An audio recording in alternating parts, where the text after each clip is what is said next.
Mises continua dizendo: o ser humano nasce num ambiente socialmente organizado.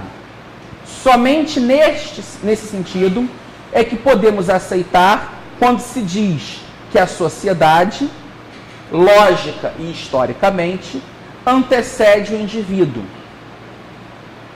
Com qualquer outro significado, este dito torna-se sem sentido ou absurdo. O indivíduo age e vive em sociedade, mas a sociedade não é mais do que a combinação dos esforços individuais. A sociedade em si não existe, a não ser através das ações dos indivíduos. É uma ilusão imaginá-la fora do âmbito das ações individuais. E aqui é interessante que o que Mises quer dizer com isso, especificamente, é um pouco daquilo que eu discuti ontem ao tratar da ideia do Hayek e do Mises, do individualismo falso e verdadeiro. O individualismo que Mises aqui prega é um individualismo interacionista. Lembrando, um monge, Thomas Merton dizia: nenhum homem é uma ilha. Você não consegue, a economia de um homem só seria impossível. Ou seria, usando um termo hobbesiano, pobre, infeliz. O homem as potencialidades nossas são ampliadas nessa interação. E qual é o melhor meio para manter essa interação social? A ordem espontânea. Você não pode forçar as pessoas de forma artificial a conviverem com as outras. Alguém aqui conhece a fábula do lápis? Quem não conhece? Um economista, um dos maiores colaboradores do Mises, nos anos de 46 até o fim da vida dele, foi o Leonard Read, um dos fundadores da Foundation for Economic Education, a FEE. E o Lawrence Reed criou uma fábula do lápis para explicar essa divisão do trabalho. E é o lápis amarelo. O Friedman utiliza essa história no Liberdade para Escolher. Esta do lápis amarelo, dizendo que nenhum homem no mundo é capaz de produzir um lápis. A afirmação parece, no primeiro momento, paradoxal. Mas o Lawrence Reed, como um dos grandes discípulos de Bastiat do século XX, se utiliza do senso comum e de exemplos simples para explicar a complexidade da economia numa linha austríaca. Ele vai dizendo: por que digo isso? A madeira com a qual foi feito veio de florestas do Oregon. Um homem só pode cortar essa lenha, essa madeira. Só que o machado que ele usa para cortar a lenha não é feito por ele, é feito por um ferreiro. Esse ferreiro, por sua vez, não extraiu o minério. Teve um mineiro que extraiu isso.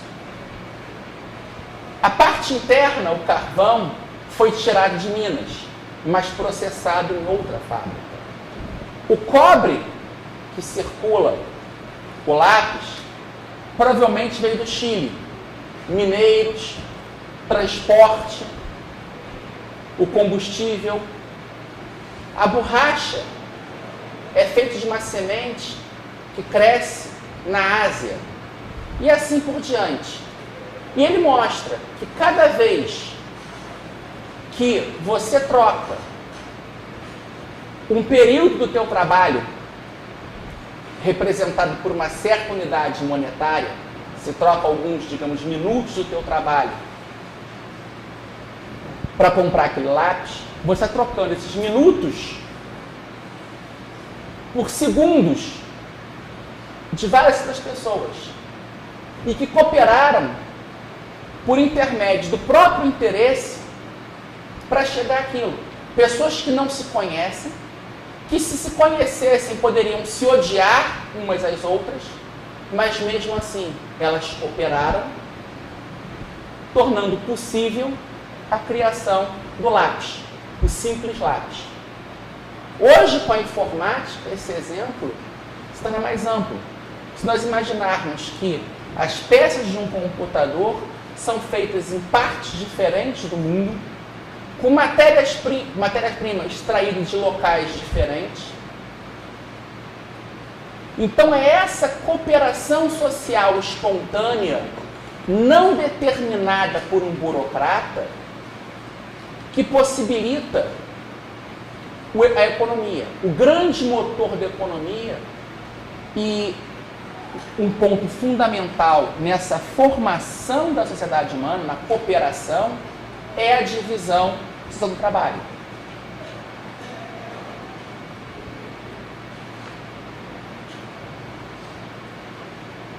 Mises diz: é inútil perguntar se é a sociedade ou o indivíduo que deve ser considerado como fim supremo, e se os interesses da sociedade devem ser subordinados aos do indivíduo ou vice-versa.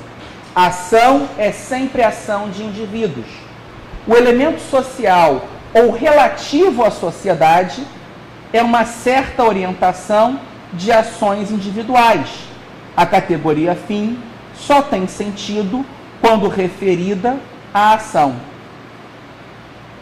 A teologia e a metafísica da história podem discutir os fins da sociedade e os desígnios de Deus, mas para a ciência seria inútil desenvolver-se especulações dessa natureza. A sociedade é um dado.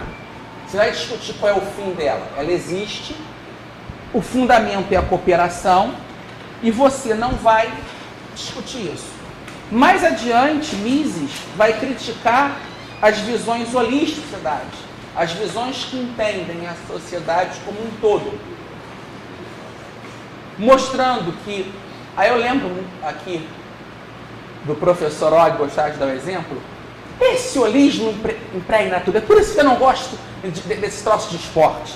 Ah lá, o pessoal, o Brasil ganhou a Copa, que Brasil? Está o mapa do Brasil segurando a taça? Os jogadores brasileiros ganharam a Copa. Isso reforça o holismo. Tomar entes abstratos como pessoas, isso é um fato. Existem laços culturais que unem as pessoas, o Mises diz que sim, o Hayek também, mas muitas vezes há a crença de que essa sociedade existe por si só, independente da ação de indivíduos, seja de indivíduos vivos ou de indivíduos que já passaram. Há uma relação. O homem não constrói do zero, ele vai acumulando das gerações anteriores. Há uma relação entre o passado e o presente nesse sentido. Nós enxergamos mais que os nossos antepassados porque estamos sobre os ombros deles. E o ideal é que a geração futura enxergue mais do que nós.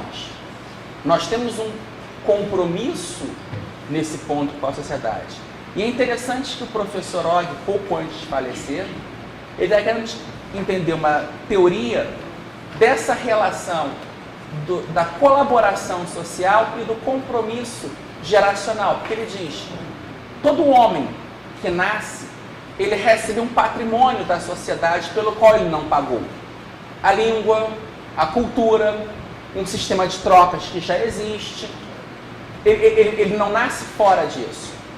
E ele, de certa forma, ele tem algumas obrigações, não com esse ente abstrato sociedade, mas com esse grupo de indivíduos no qual ele nasceu.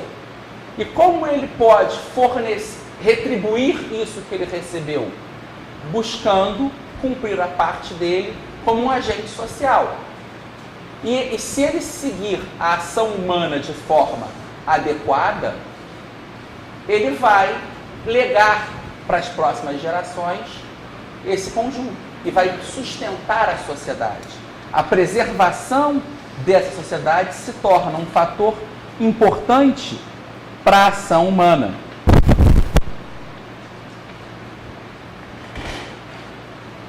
Só que Mises diz o seguinte: haverá sempre, ele diz aqui, antes disso, os defensores da moralidade coletivista não conseguem demonstrar racionalmente a correção de seu conjunto de princípios éticos, nem a superioridade ou a exclusiva legitimidade de seu ideal social. São obrigados a pedir às pessoas que aceitem credulamente seu sistema ideológico e que se submetam à autoridade que elas consideram como legítima, ou então silenciar o dissidente e impor-lhe a submissão. Então, quando você toma essa visão holista, você tem que dizer, olha, haja contra a sua natureza, haja contra a razão, haja contra a sua vontade, haja contra os seus sentimentos e coloque esses valores abstratos acima disso. O que os regimes socialistas no leste europeu demonstraram? O grau de corrupção aumenta. Você cria leis que vão contra a natureza humana e as pessoas vão estar por lá. Por que existe uma economia informal no Brasil?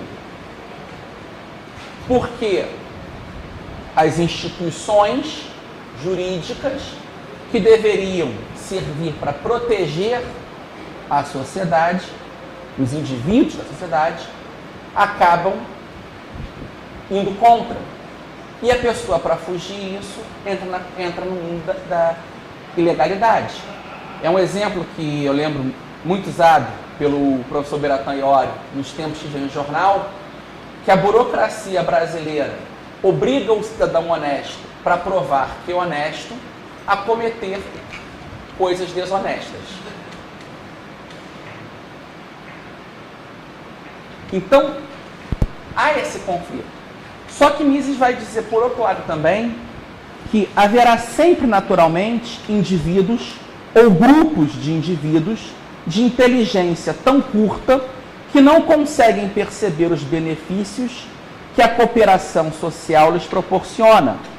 Há outros cuja solidez moral e força de vontade são tão fracas que não conseguem resistir à tentação de obter uma vantagem efêmera através de ações prejudiciais ao funcionamento original do sistema social. Isto porque o ajustamento dos indivíduos às exigências da cooperação social requer sacrifícios.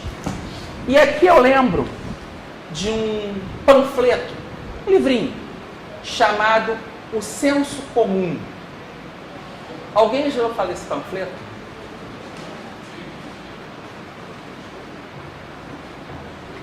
O Senso Comum. Esse panfleto foi escrito em 1776 por um autor chamado Thomas Paine.